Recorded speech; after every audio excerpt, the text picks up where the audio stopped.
In this video, I'm going to go through our unconventional method for making curved cabinet doors, as well as the design parameters you should consider for your next project.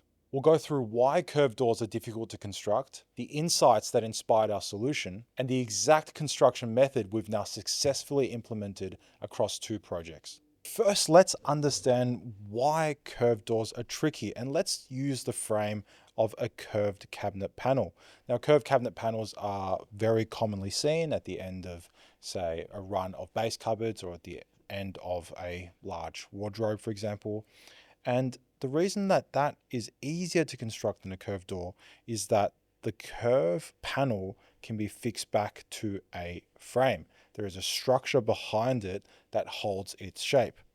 Whereas with a curved door, this grayed out bit doesn't exist. The structure is not there, and therefore the door must hold its own shape. That is at its core why curved doors are tricky. Traditional curved door construction methods can be inconsistent. Normally, people would use a bendy ply substrate where they take 2 layers of bendy ply, glue them together in a mold, and get the shape of the door. Or they'll use 2 layers of 9mm curve cut MDF. The issue here is that this can lead to spring back. Even 1% of spring back, right? Let's say if the radius there doesn't match the intended radius, even 1% of spring back can throw the radius out dramatically and create an undesirable result. So if the benchtop overhang is wrong, or the door gap grows from 2.5mm to 4.5mm, that is a major problem. That is a defect. The other issue, now this is more so when we're using 9mm curve cut board, is that you get these empty hollow bits, which are fine for the middle of the door, but once you get to the end,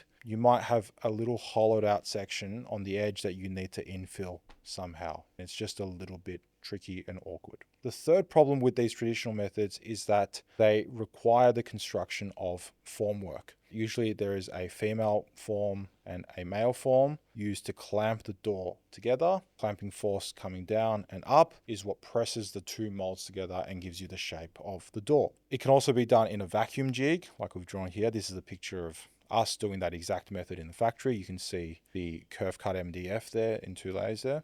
So instead of having a top form, we've used the vacuum bag to press the piece down. This is really quite a bit of work, because if it's not in a vacuum press, you still need 2 really quite strong forms. But if it's inside a vacuum press, this bottom form needs to be super strong, because otherwise the vacuum bag will literally collapse this bottom structure. That's gotten us thinking, and we have seen this construction method in the past where cabinet maker takes layers of board cut to the shape of the door, layering them together to form the curve. This solves a few of our problems. Firstly, it holds its own shape. So we don't need to then clamp it in a jig or anything to get it into that desired shape. Secondly, once it is glued into that shape, there is no risk of any spring back. It's going to hold its shape because there is no tension within the board. Finally, we don't need a lot of formwork, especially for smaller doors, to glue these up.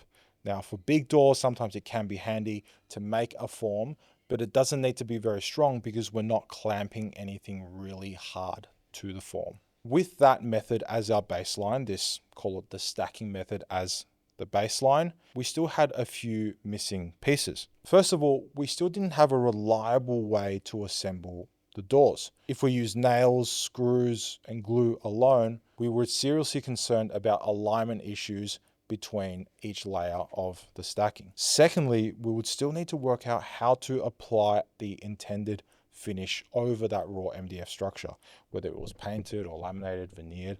How do we actually get that on and get to the outcome? And finally, it was a bit of an unknown as to how stable the door would be. Would it be prone to twisting or creating any other unforeseen issues, which is always to be expected when we're working with new construction methods. And so with these 3 things considered, along with the problems above, this is the solution that we arrived at. So we're using this baseline method of stacking together bits of board cut to the shape of the door, but we're using these dowels to create alignment within the door. Once we knock these together using the dowels, glue them up, clamp them together using clamps, that is now assembled and ready for sanding. In the picture here, we can see the layers of the board stacked together with the dowels in them, and we can see the glue here oozing out from each layer, as well as the glue on the actual dowels themselves. On the 2 jobs so far that we've used this method on, they've mostly been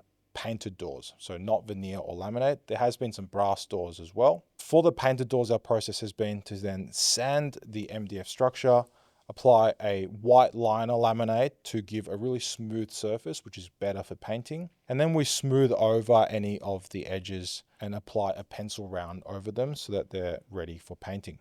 We'll fit the hardware, do a test fit on the cabinet, and then it all gets 2-pack painted. Here's a picture of that laminating process using contact adhesive being stuck onto that raw MDF surface, giving it a smooth substrate for painting. And these bits that are overhanging the door, those get trimmed off in that laminating process. Now, if we're not doing a painted door, if we're doing a veneer or a laminate door, it would be a similar process. And like I said before, we've done this with a metal skin, a brass skin as well, that gets clad over a laminated substrate. Now, in this process, for designers specifically, here are 3 things that we should think about.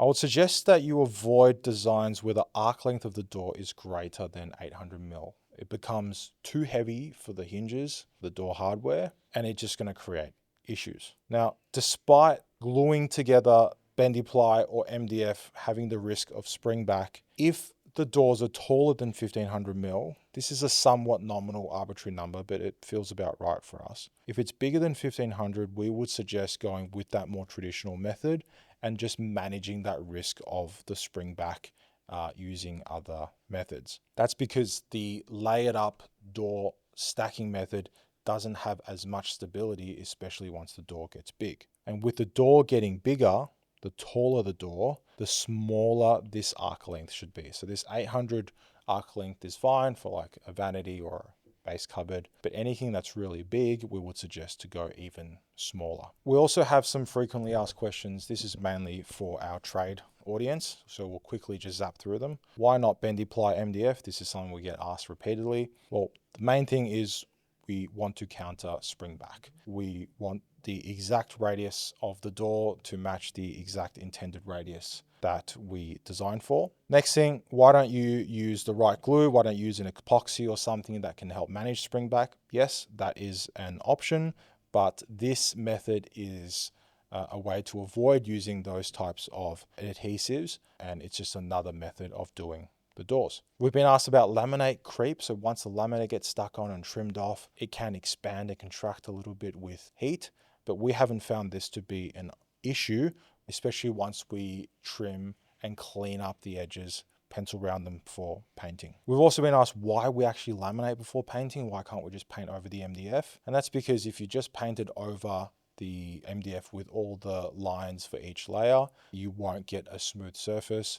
That's why we need that laminate. It's a better substrate for the paint to go on for a better finish. And finally, we've been asked what glue we use to laminate, and we use the Tensor Grip adhesive, contact adhesive spray on to do that. Curved doors are an example of a cabinet design feature that is tricky and not seen too often, just like stone doors. So we have another case study where we go through our exact methods, the exact hardware, the exact tricks, design tips that we suggest. Check out that video right here.